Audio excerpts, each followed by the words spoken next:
On a rainy Tuesday afternoon in 1958, a little girl is sitting on the linoleum floor, the part between the kitchen and the dining area out of the way, while Mommy prepares tonight's casserole for the oven.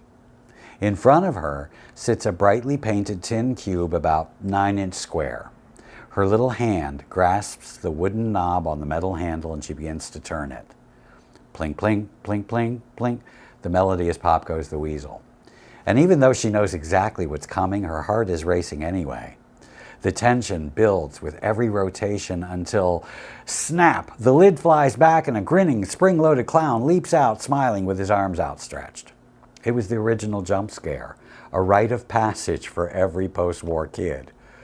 Philip Mershon with you today to open the vault and look at the mechanical marvel and psychological thriller of the nursery, the Jack-in-a-Box. We associate Jack-in-a-Box with a mid-century American playroom, but its roots are much older and a bit more sinister. Legend has it that the first Jack appeared in the 14th century when a British clergyman named Sir John Shorn boasted that he had trapped a devil in a boot to protect his village. Sounds like a clergyman from the 14th century.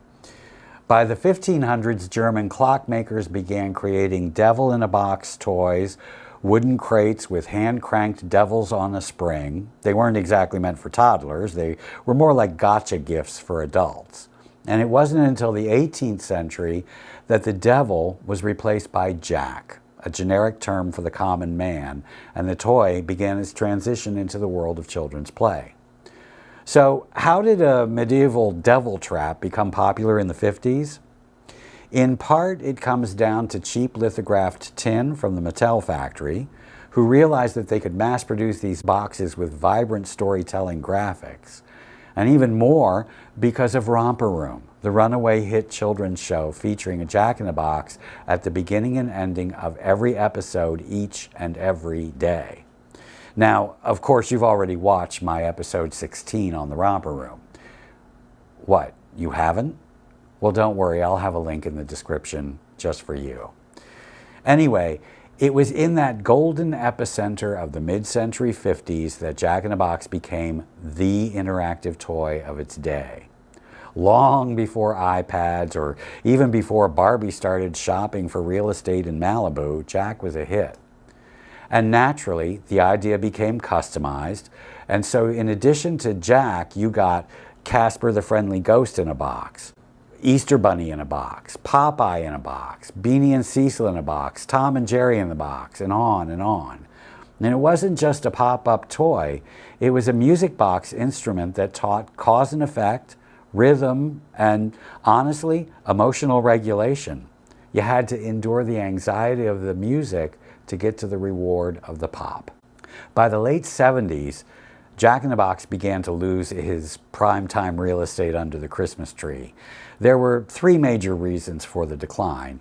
First was safety standards. The classic mid-century boxes were made of tin with sharp edges and heavy-duty springs that could, and often did, pinch little fingers.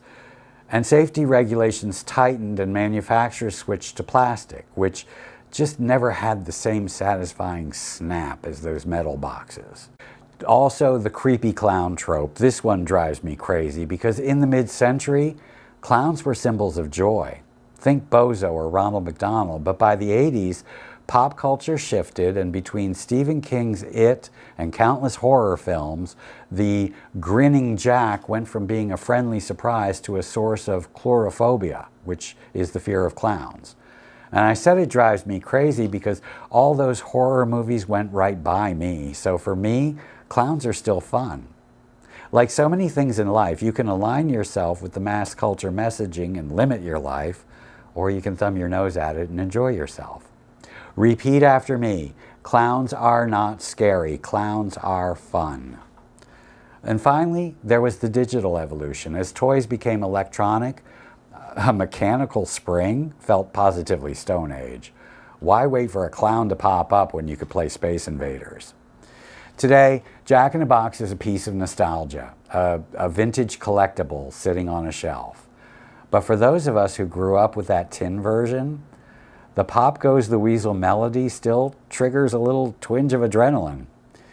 It was a simple machine that taught us when life surprises are a little scary, you can always just push them back down in the box and start the music again. I'm Philip Mershon, signing off. Please like this video and hit that subscribe button for more mid-century memories, or I'll pop up and scare you.